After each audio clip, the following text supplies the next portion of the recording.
Support for this program was provided by Horizon Blue Cross Blue Shield of New Jersey.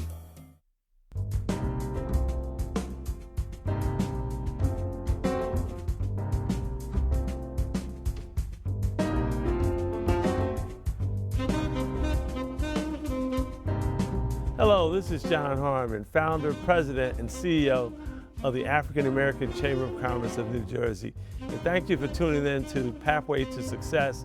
Today's guest is James Hughes. He's broker salesperson for Keller Williams, New Jersey Metro Group. And we're excited to have you here today, James. Well, John, first of all, thank you for having me. I'm grateful for the opportunity to be here today. It's a pleasure to be here. And let's get right into it. Give us a little bit about your background, where you're from, big family, small family. I was raised with 4 of my siblings. On the Lower East Side, I went to public school at PS 34 right across the street. So what was it like, growing up in New York, Manhattan, big city? It was always a hustle, and my father, who was very much a man of the street, as well as a businessman, instilled in me that wherever I was, I belonged, and taught me at a very young age to be able to stand up for myself and to be entrepreneurial. You said you have 4 siblings. Where were you? I am the oldest of the four youngest siblings. My dad had a penchant for treating the boys a little differently than he treated the girls. So the girls were treated like princesses, but that they were also had their own strength and guidance they got from him that created their business savviness. But the boys were treated with a little bit more tough love. So my dad instilled in me to get up and work. If he got up, I had to be up. And when he left the house at 7 a.m., if I wasn't at school, I'd have to be going somewhere to work. And that bike shops, shining shoes, you name it. I did it all on the way up. And then my father took ill somewhere about when I was 15, 16 years old, lost his eyesight. I decided that it was better for me to hustle, and I actually didn't finish high school. I dropped out of high school, and my sisters and my younger brother, they went on to finish high school and go to college.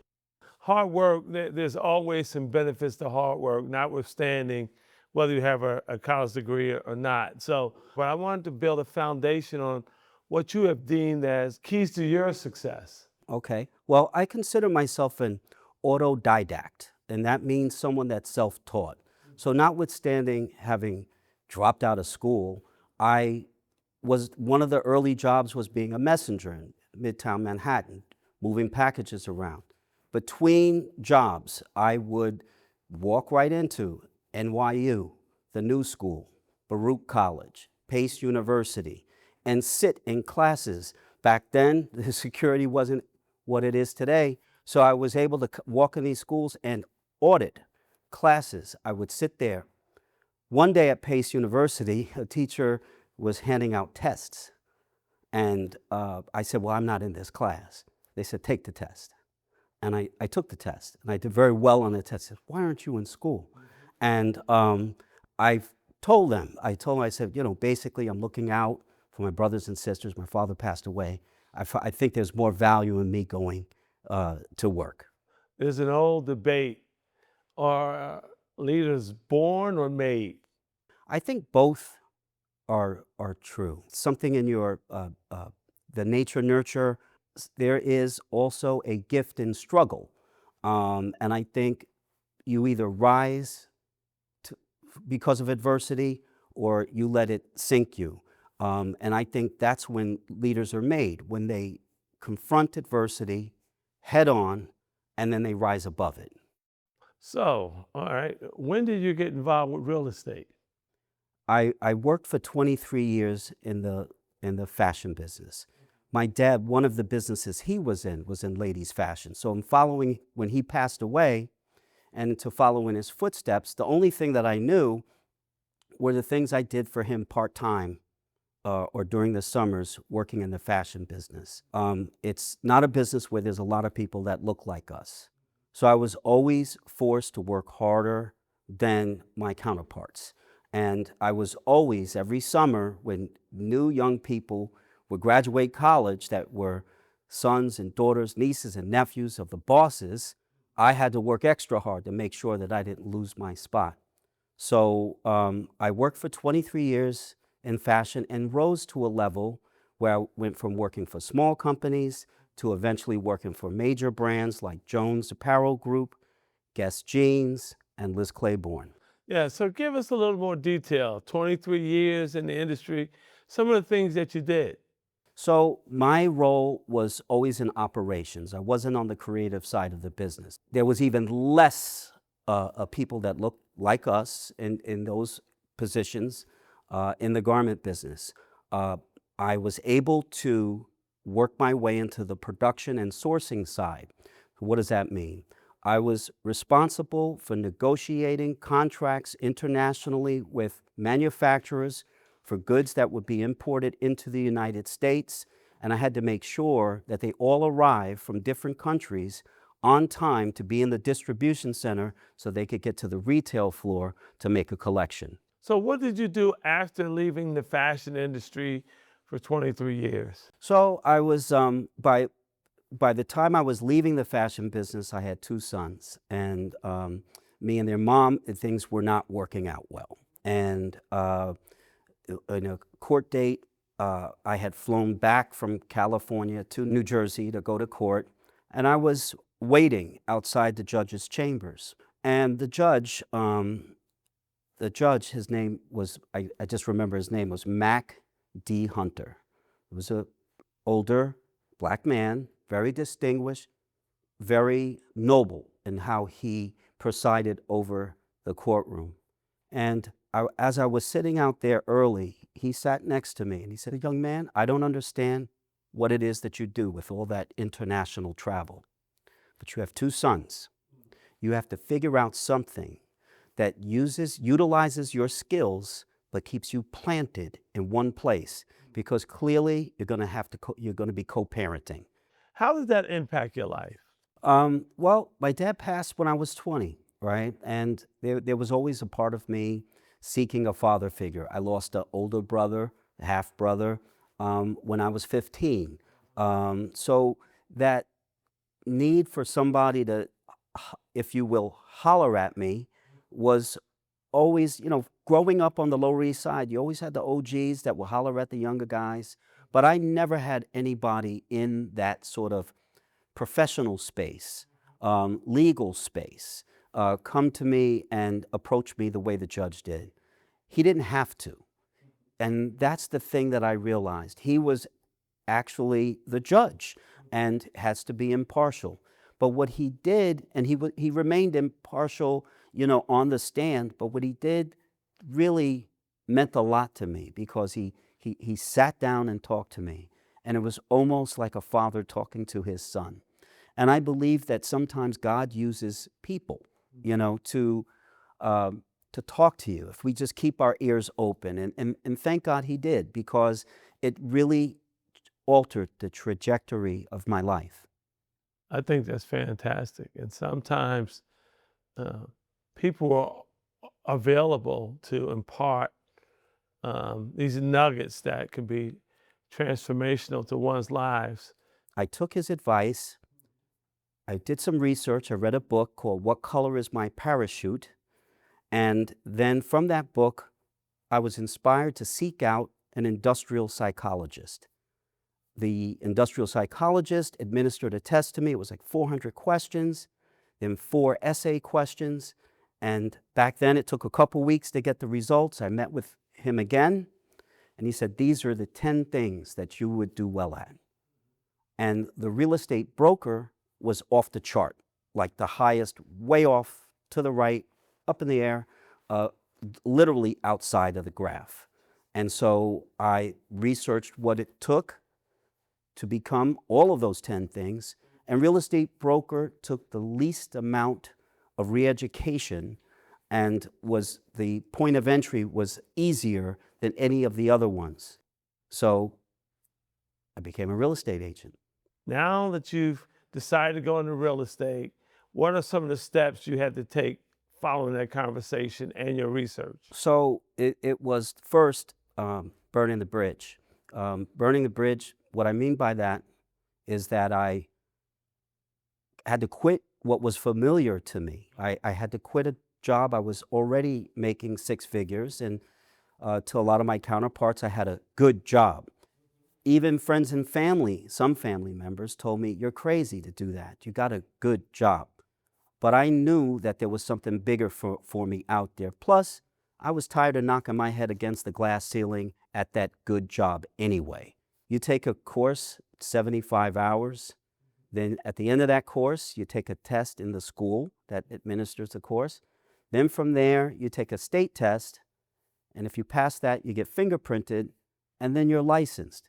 When did you become a licensed realtor?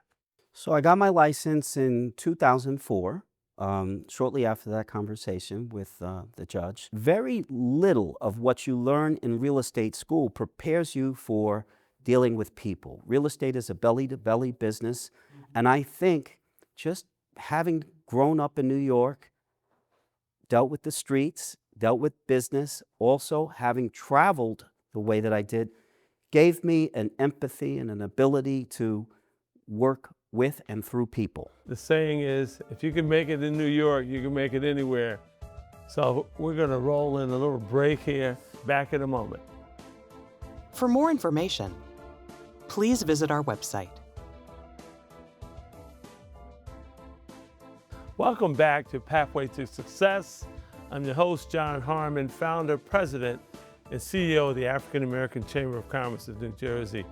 Our guest today, James Hughes. He is a broker salesperson, Keller Williams, New Jersey Metro Group. And, I tell you, James, I'm just delighted to have you here because, real estate is a part of the economy in a meaningful way. And one's ability to own a home could put them on a path of starting to create wealth for themselves and for their family. So your first sale, what was that like? You don't know what you don't know until you realize you don't know it. And they don't teach you how to go get the business when you go into real estate school. Here I am reinventing myself in my 40s, and I'm being mentored, if you will, by an agent who was my age but had 20 years experience selling real estate. He took me on a couple of appointments. Then for a percentage of my commission, he said, "I will help you on the next few transactions." And I said, "Nah, I got it." I said, "I got this." And I went after what they call expired listings. An expired listing is a listing that's gone full term, didn't sell.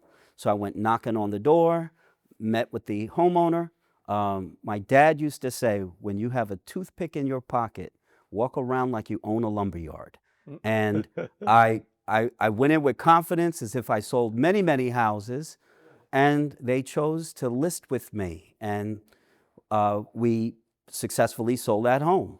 Typically, how long is a property listed before it expires? Well, so a typical agreement amongst realtors is usually a 6-month agreement. They ask for a 6-month agreement. My team averages from the day we start showing to the day we close, 48 days. I still want to take you back just a little bit. From your first sale to your second and subsequent sales, what are some of the things you've learned? The buyer that's purchasing on the lower end of the pricing spectrum, or in our communities, desire the same exact things that a buyer or home seller wants in the so-called more affluent communities. So don't dumb down our services because of the price point or because of where the property is. Preparing the home for sale, certain cosmetic fixes, repairs that we know will be identified by buyers and or inspectors along the way. We also stage. We bring in outside furniture. If it's a vacant property, we furnish the whole house. If it's a house that's currently lived in, we will modify their decor and bring in pieces to help highlight the house so that the presentation is the same as if that property were $1 million home or a $2 million home. When is it a benefit to stage a home? On my team, we have an interior designer. And I remember when I first started staging homes in the so-called hoods, other brokers from competing firms would call me up and say, "What are you doing? You're making our job more difficult," because now they had to add more value. And so what happens is when the buyers come into the house, they can imagine themselves living there. It helps engage the buyer. So we're not just selling to the head, numbers, facts, and figures. We're communicating and reaching people in the heart. And that's the connection that we want to make, that head-heart connection when buyers and their agents walk through the house. What's an interesting fact, we never look at our business transactionally. So we always look at it as a relationship. You can be a licensed real estate professional without a college degree and go on to have a great life. That correct? Yes, if you're willing to put the work in and you don't become complacent. So to get a real estate license, again, high school diploma. Both my sons went to college, right?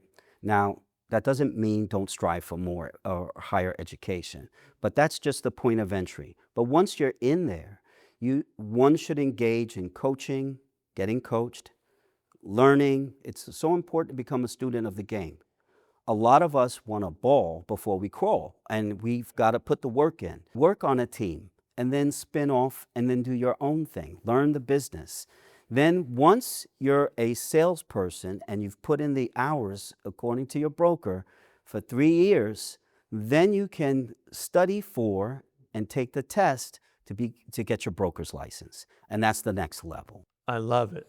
Now, Team James, when was that established? So I want to say it was back in 2016, driving to church. My eldest son, Elijah, was sitting next to me, and he said, "I think I want to get a real estate license." And I said, "Okay, if you go to the classes, pass the classes, and hang your license with the same office I'm at, I'll reimburse you the fees." And he did it. So Elijah, for the first, I want to say 2 years, he acted as my assistant. Then in 2018, my son started working as an agent. He started taking out buyers. And that apprenticeship, if you will, taught him all the basics of the business. To this day, agents will call me and they will speak in glowing ways about him. Then in 2018, we were number 40 in the nation for individual agents for contracts closed. And because of that, and put a light on the fact that working in the urban markets, we did this selling homes that were averaging at the time $225,000 to $250,000. And I was on the pedestal with agents who were selling $1 million homes. So we were doing 3 times the work for a third of the money. So, James, describe your clients, the clients you serve. It's become increasingly more diverse. A former broker witnessing me scheduling the conference room, and who I brought in was like, "You've brought the United Nations in here." And so we pride ourselves on that. A good 80% of my business is in what I affectionately call urban Essex County. Now, do you have any programs that you do, with members of the community to get them more in tune with the process of buying a home? Buying real estate, let's face it, it's the cornerstone of generational wealth, and one makes their money in real estate not with when they get it when they sell, but they make it with how they buy.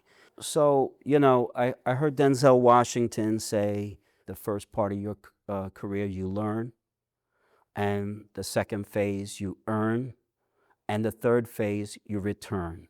So I'm in a great place. I do it because I love to do it. I don't do it because I have to do it. Part of that give back is that quarterly we'll hold a coffee and real estate workshop.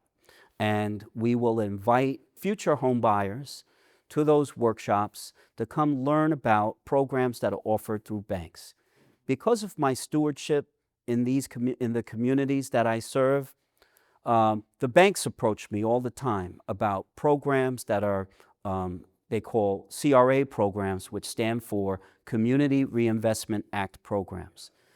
So speaking quite frankly, in our communities, first-time home buyers, and in particular people of color, they're directed by many lenders to FHA loan products, Federal Housing Administration loan products. These are government-insured loans. And sometimes that's the only option for a buyer because of their credit or debt-to-income ratio. However, there are a lot of times that those buyers would qualify for conventional loan programs. So why would the lender do that? Well, or the agent refer the buyer to an FHA loan program. One, it's more lucrative for the bank and for the lender. They make more money on them.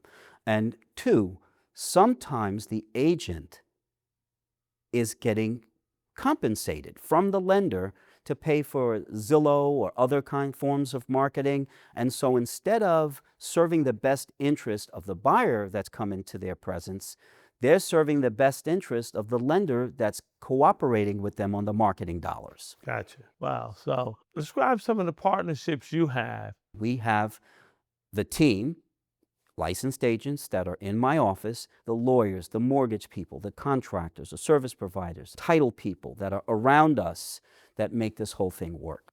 I've been invited to more backyard barbecues than I care to mention. That's good. Because of that.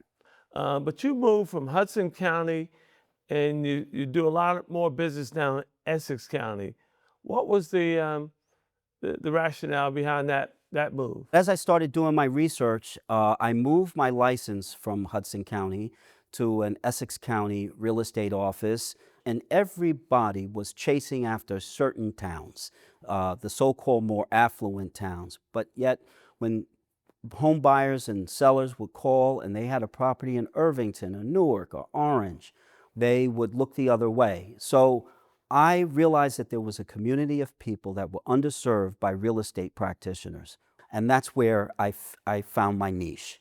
Advice to that demographic. So first-time home buyers, don't choose an agent because they're friends or their family member that just got their license. Do research. Make sure the agent is knowledgeable in the area where you want to buy property. Do research on the mortgage. Get educated about the process before you go out and start looking. That's the thing I recommend for first-time home buyers. And for sellers, choose your agent wisely. Do research. What is their list price to sell price ratio? Don't necessarily choose the agent with the lowest commission structure. You get what you pay for. And be open to making some modifications to the home before you put it on the market. No, James, I just want to thank you so much again for agreeing to be a part of the show today. It's with extreme gratitude, John, for having me here. I'm so grateful. My goal is always to inspire. And I want to just thank our viewers for tuning in today. And on the next time, on your pathway to success, this is John Harmon, founder, president, and CEO of the African American Chamber of Commerce of New Jersey. Thank you for tuning in today.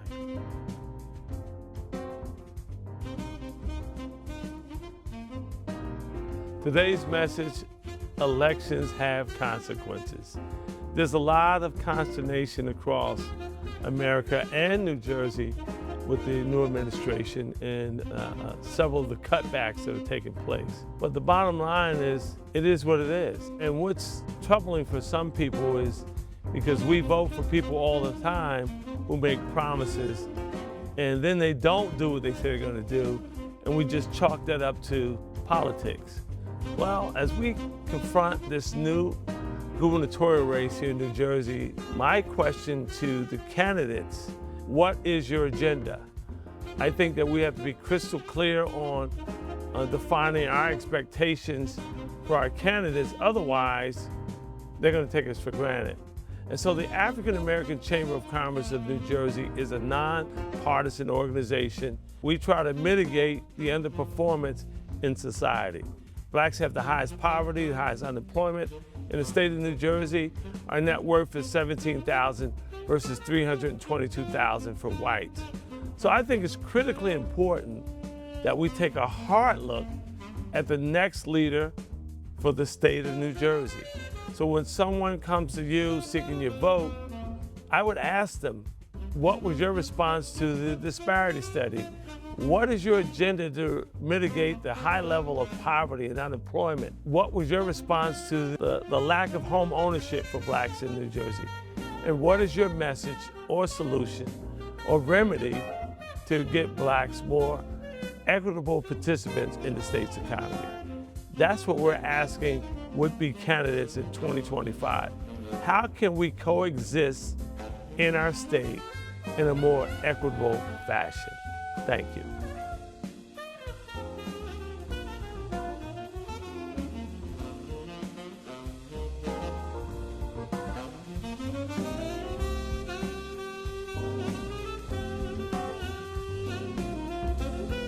Support for this program was provided by Horizon Blue Cross Blue Shield of New Jersey,